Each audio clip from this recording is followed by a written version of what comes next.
നിയമസഭാ തെരഞ്ഞെടുപ്പിൽ വോട്ടെടുപ്പ് പുരോഗമിക്കവേ കള്ളവോട്ട് ആരോപണവും ഉദ്യോഗസ്ഥരെ ഭീഷണിപ്പെടുത്തലും ഒളിക്യാമറ കണ്ണടയുമടക്കം നിരവധി തെരഞ്ഞെടുപ്പ് ചട്ടലംഘനങ്ങൾക്ക് ശ്രമം.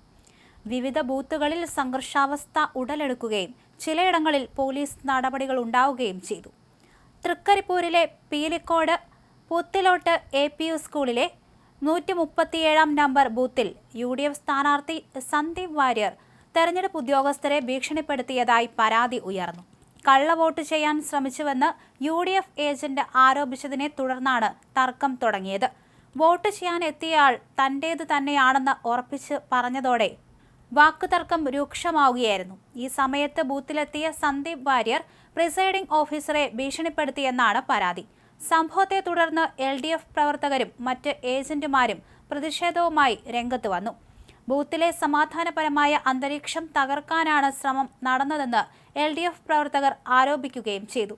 അതേസമയം ബേക്കൽ ഇസ്ലാമിയ LP സ്കൂളിലെ 144 നമ്പർ ബൂത്തിൽ പോളിംഗ് ബൂത്തിൽ ഒളിക്യാമറയുള്ള കണ്ണട ധരിച്ചെത്തിയ UDF സ്ഥാനാർത്ഥി K നീലകണ്ഠന്റെ ചീഫ് ഏജന്റ് BM ജമാലിനെ പോലീസ് പിടികൂടി.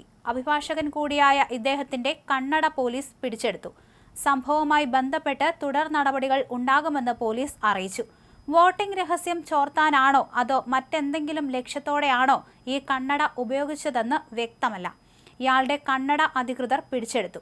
പിന്നീട് ജമാലിനെ വിട്ടയച്ചുവെന്നാണ് വിവരം. അതേസമയം മലപ്പുറം മങ്കടയിൽ മുസ്ലിം ലീഗ് പ്രവർത്തകന് ക്രൂരമർദ്ദനമേറ്റു. തിരൂർക്കാട് സ്വദേശി ഷബീറിനാണ് മർദ്ദനമേറ്റത്. LDF സ്ഥാനാർത്ഥി കുന്നത്ത് മുഹമ്മദിന്റെ ഡ്രൈവർ ഇക്ബാൽ, സുഹൃത്ത് ആഷിഖ് എന്നിവർക്കെതിരെ പോലീസ് കേസെടുത്തു.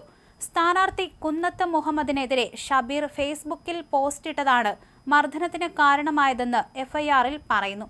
പരിക്കേറ്റ ഷബീറിനെ പെരിന്തൽമണ്ണയിലെ സ്വകാര്യ ആശുപത്രിയിൽ എത്തിച്ചു.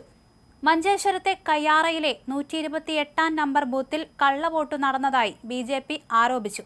ഗൾഫിലുള്ള ഖാലിദിന്റെ വോട്ട് ജാഫർ രേഖപ്പെടുത്തി എന്നാണ് ആരോപണം. വോട്ട് രേഖപ്പെടുത്തിയ ജാഫറിനെ പോലീസ് കസ്റ്റഡിയിലെടുത്തു.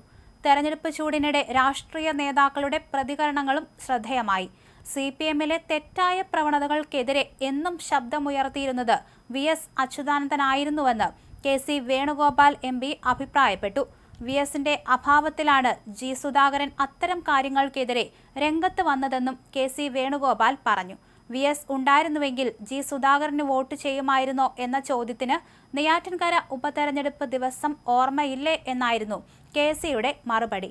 രേവന്ത് റെഡ്ഡിക്കെതിരായ ഡാഷ് മോൻ പരാമർശത്തിലെ ഡാഷ് അവരവർ പൂരിപ്പിക്കേണ്ടതാണെന്ന് മുഖ്യമന്ത്രി പിണറായി വിജയൻ പ്രതികരിച്ചു.